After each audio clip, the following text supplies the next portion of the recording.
Picture this. You're being lowered into a pot of boiling water. Your skin is bubbling, and your screams bounce off cold stone walls while a crowd watches, both horrified and fascinated. This isn't just a nightmare or some medieval tale. This was the chilling reality for Richard Roos in 1531. His execution stands as one of the most shocking displays of cruel punishment in history, not ordered by a savage warlord, but by one of England's most notorious kings, Henry VIII. This method wasn't picked for show. It was a brutal form of justice that reflected the deep fears and the tense atmosphere of Tudor England. Richard Roos's fate is more than just a gruesome detail from the past.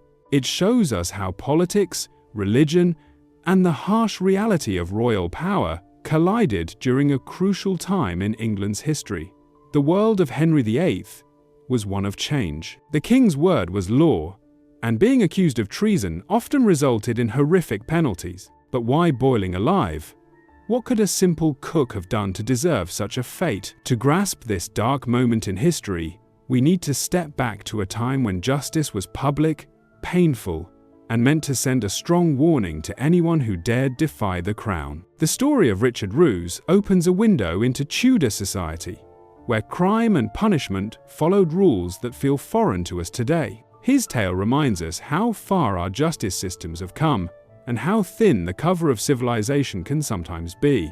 As we dive into this unsettling story, we'll look at not just how Roos met his end, but why such a brutal punishment was accepted by one of history's most powerful monarchs. We'll explore the political landscape, the religious strife, and the personal motives behind this extreme sentence, one that would eventually be outlawed, even in a time known for its cruelty. This isn't just a story of horror. It's a lesson about power, fear, and the dire consequences that come when both are used without mercy. In 1531, the pot was about to boil over in Tudor England. King Henry VIII, not yet the heavy tyrant he would later become, was ready to make a shocking example out of a royal cook. In Smithfield, London, a pot of boiling water was about to play a role in one of history's most infamous executions. It would be a brutal reminder of the might of England's most notorious king. To grasp the full terror of Richard Roos's execution, we need to take a step back into the early 1530s in England. This was a time of intense religious and political upheaval. Henry VIII, once celebrated as a prince of the Renaissance, was turning into the tyrant we remember him as today. His urgent need for a male heir made him question his marriage to Catherine of Aragon, setting off a clash with the Catholic Church and igniting what would become known as the English Reformation. During this period, the king's authority was asserted more aggressively than ever.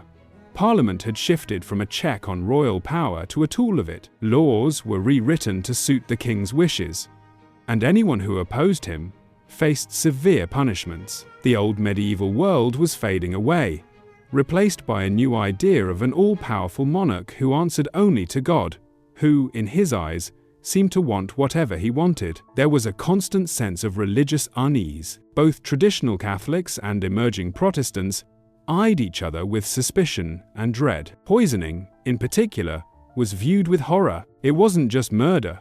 It was seen as a deceitful and cowardly act associated with women, foreigners, and those who couldn't face their enemies directly. In a time when the king's body was considered almost sacred, attacking the royal family with poison was not just a crime, but a sacrilege. London itself was a city of sharp contrasts. Stunning royal palaces stood close to filthy slums, and the glitz of court life coexisted with public executions that attracted crowds as big as any festival. Smithfield, where Roos would meet his fate, was already notorious for punishments, especially for religious dissenters who had been burned at the stake. It was a stage for state power, where the condemned became both a warning and entertainment for the public. In this charged atmosphere, in the hierarchy of the royal court, the role of a food taster or cook was surprisingly important. Those who whipped up meals for the powerful held their lives in their hands. Being a royal cook meant you had trust, and betrayal by someone in that kitchen was particularly vile. Take Richard Roos, for example. He worked for John Fisher, the Bishop of Rochester, who would later be canonized as a saint. At the time, though, He was treading on dangerous ground, fiercely defending Queen Catherine against Henry VIII's push for an annulment. Before all this drama, Richard Roos was just another cook. No one special in the grand scheme of history. He was in the service of Bishop Fisher, a respected religious leader and loyal supporter of Catherine of Aragon. Fisher openly opposed the king's attempts to annul his marriage, making him a real thorn in Henry's side, at a time when Henry was becoming less tolerant of dissent. Then came the fateful day, February 18th, 1531.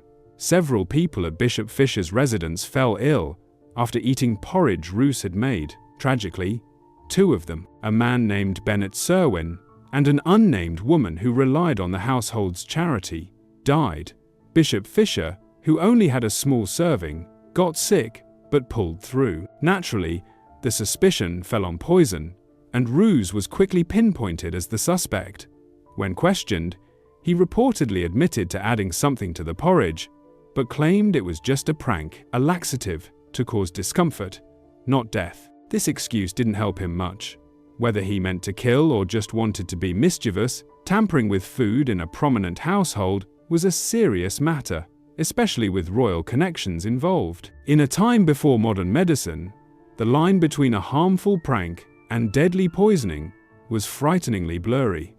The political fallout was hard to ignore. Bishop Fisher wasn't just any clergyman.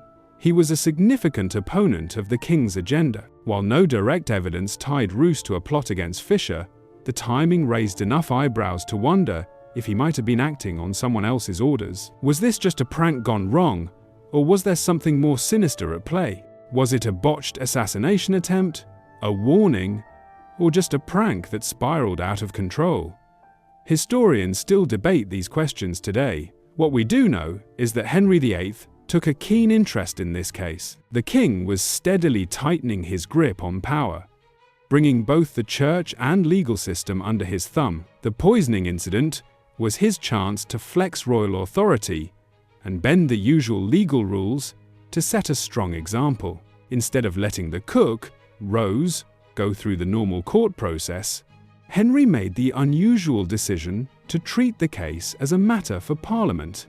His reaction was quick and without precedent. He pushed Parliament to pass a special act just for this situation. The Act of 1531 labelled poisoning as high treason, a serious crime against the crown, and shockingly, it was retroactive. This meant it could apply to Rose, even though the law didn't exist when the crime happened.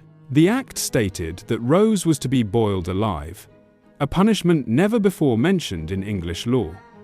This choice was deliberate, meant to shock and carry heavy symbolism.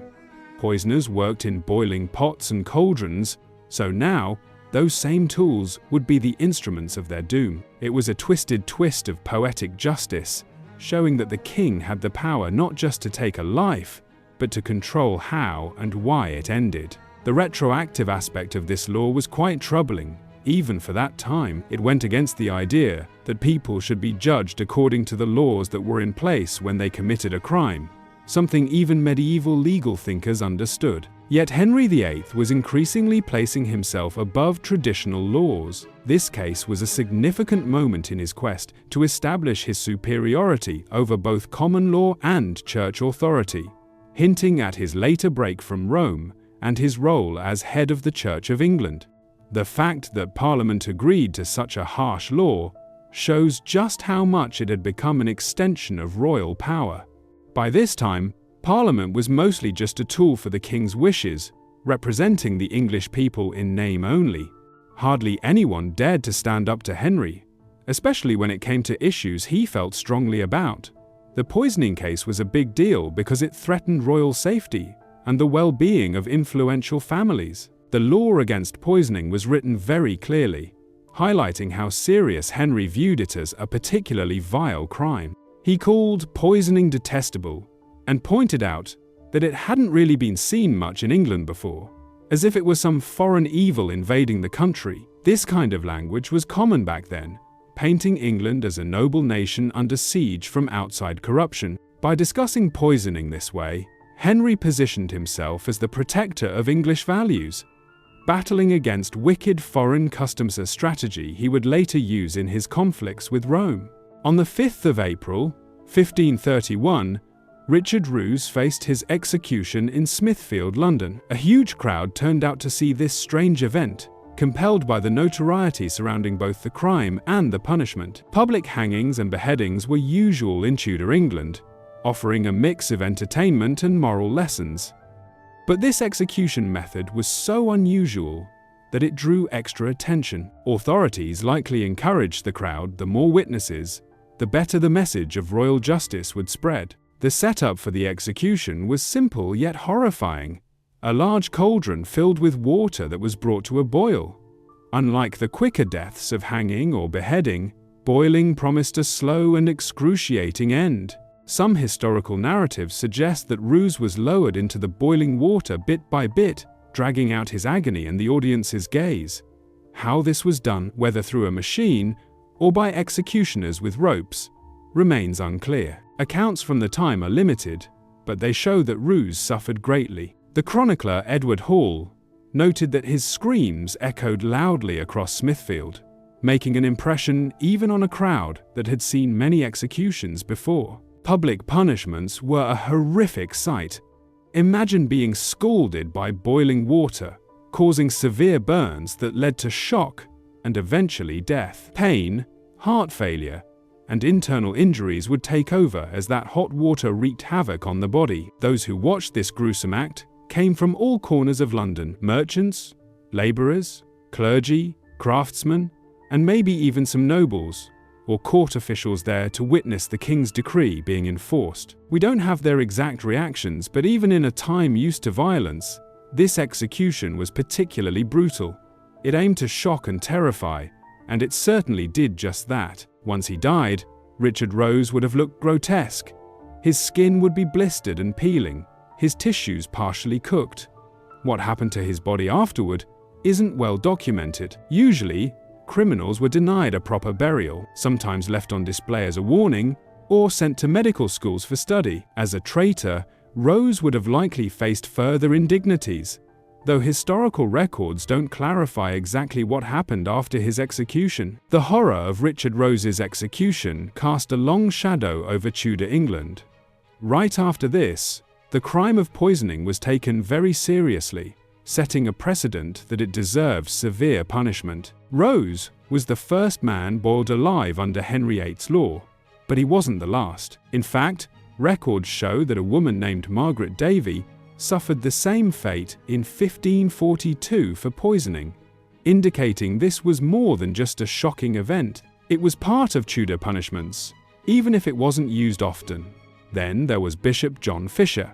His household was the target of the poisoning, adding a layer of danger to his already risky position. He continued to resist Henry's break with Rome and his divorce from Catherine of Aragon, a choice that would cost him his head in 1535, when he refused to acknowledge the act of supremacy. Some historians think the poisoning might have been an attempt to get rid of Fisher before he became too much trouble, but there's no solid proof to back that idea. This case also highlights the astonishing legal power that Henry VIII was amassing. He had the ability to make Parliament pass laws that affected specific people in the past. It really showed how much traditional legal protections were fading away during his reign. This trend only got stronger throughout the 1530s. Henry used parliamentary acts to change both religious and secular laws to fit his desires. This all led up to his split from Rome and his rise as the supreme leader of the Church of England. It's tough to know exactly how the public reacted to the execution, because the records are so scarce. But the sheer brutality of the punishment suggests it was meant to not just scare people, but also create a specific kind of horror. Poisoning was linked with secrecy, foreignness, and betrayal, traits that Henry associated with his enemies, especially those loyal to Rome. By punishing poisoning in such a dramatic way, Henry was symbolically reinforcing his power over any hidden threats to his rule.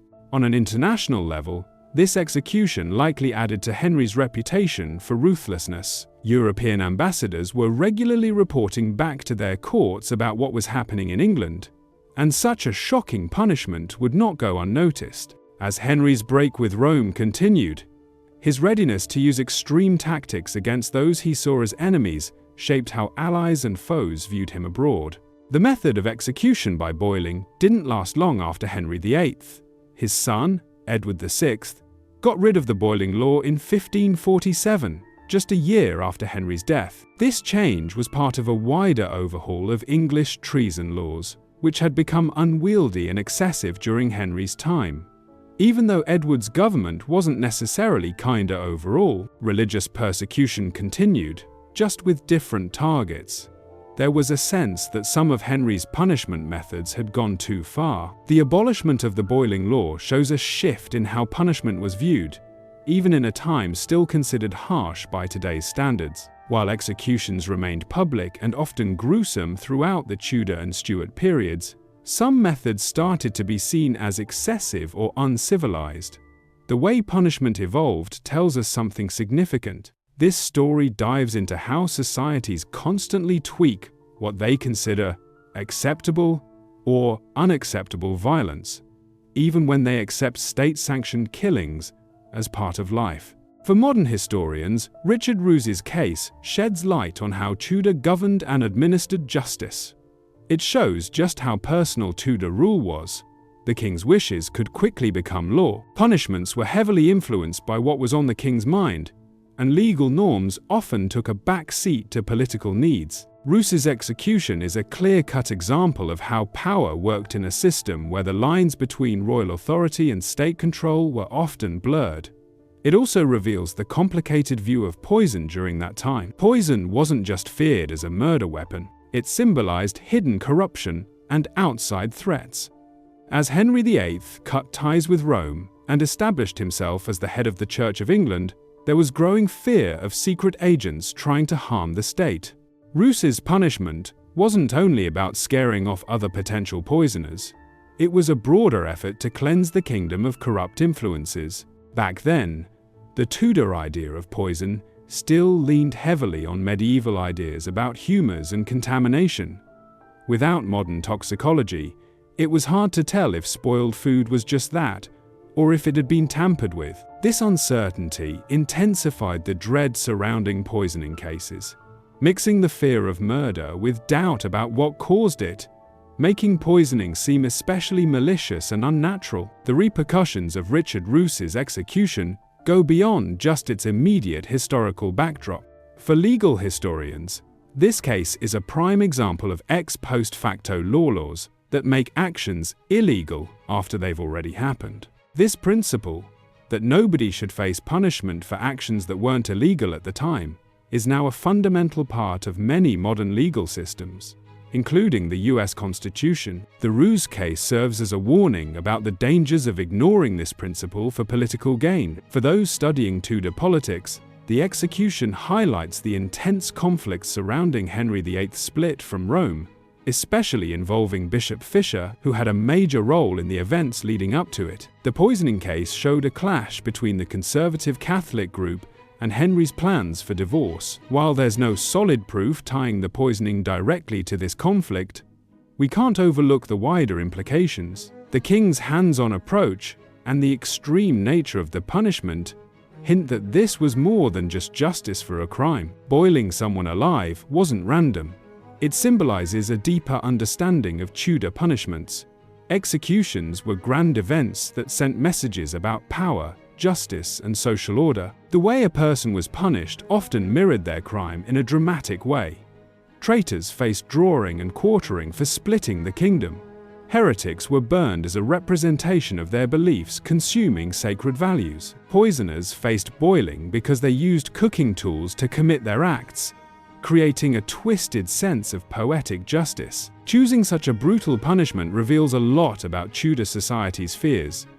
Poisoning was particularly terrifying because it turned something as basic as eating into a potential death sentence. It could happen to anyone, regardless of wealth or strength, and often left no clear evidence. In a society fixated on hierarchy and order, poisoning was a sneaky threat that could shake even the strongest power structures. The fact that boiling was so rarely used, only a few times in English history, shows how serious it was considered. Even when hangings, burnings, and beheadings were common, boiling stood out as extreme. This tells us a lot about how societies decide on different levels of punishment and why some crimes demand harsher responses. The severity of this punishment reflects the deep fear poisoning instilled in Tudor society. Richard Roos's story resonates today because it touches on big issues: the limits of government power, crime versus punishment, and using fear as a political tool. In a world where some governments still impose harsh and unusual punishments, Roos's execution serves as a stark reminder. Justice can easily become a show of state power instead of a genuine quest for truth or fairness. Henry VIII's personal involvement in this case raises important questions about the rule of law versus the whims of powerful individuals. The king's ability to create a law just for one person highlights the risks that come with too much power resting in one set of hands. That's why we have constitutional governments and a separation of powers to prevent this kind of arbitrary control. Even today, in modern democracies, we wrestle with the limits of executive power. The public nature of punishments back then invites us to think about how crime and punishment are portrayed in today's media. We might not gather in town squares anymore to watch executions, but violent crime and its fallout are still front and center in the news and entertainment. Our fascination with the grim and the harsh seems to span cultures and ages, even if how we express it shifts with technology and social norms. For readers today, the medical details of Rose's case stand out. Back in Tudor times, distinguishing between accidental food poisoning and intentional poisoning was tricky. This reminds us how much our understanding has changed thanks to scientific progress. Without modern forensic science, many innocent people throughout history may have been wrongly labeled as poisoners when they were just victims of natural contamination or disease. Then there's the execution of Richard Roos.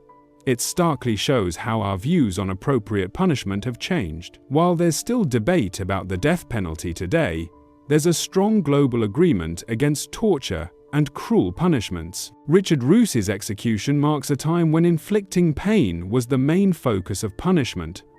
This is mostly rejected by today's justice systems, at least in theory, if not always in practice. As we wrap up our look at Richard Roos's execution, we're left with more questions than answers. Was he really guilty of trying to murder someone? Or was it just a prank that went horribly wrong? Did he act alone? Or was he just a pawn in a bigger political game? The history books don't provide clear answers, leaving plenty of room for speculation and further research. Historians can't help but be drawn to this dark moment in history. It's pretty clear that this execution highlights how justice has changed over time. From the law that condemned him after the fact to the gruesome public display of his death, every detail in Richard Roos's case shows us just how different past legal systems are from today's. But it also shows some things haven't changed. Punishment is still used to send a message. Crime often ties closely to political power, and we continue to react with shock to crimes that disrupt our daily lives. Henry VIII's England was in a state of flux, moving from old medieval ideas of justice and kingship to a more centralized governmental power that we see today. The Roos case, driven by a parliamentary act and royal decisions, marks an important shift in this transformation. It highlights a king determined to flex his authority in new ways, setting the stage for the radical religious and political changes that would eventually reshape England. For those of us reflecting on this unsettling part of history, Richard Roos's execution serves as both a cautionary tale and a lens for understanding our own time. It reminds us of the dangers that come with unchecked power and how cruel things can get when laws are bent for political gain. At the same time, it offers a perspective on our progress concerning justice and human rights, while nudging us to consider where we still fall short. The boiling cauldron at Smithfield has cooled long ago, but the issues it raises about justice, power, and humanity continue to linger even today. Richard Roos, a man who might have faded into oblivion, instead stands as a symbol of his time's cruelty and as a case study in how punishment has evolved. His tragic fate, ordered by a king infamous for tyranny, reminds us why keeping power in check and upholding legal principles is essential. no matter the era, including ours.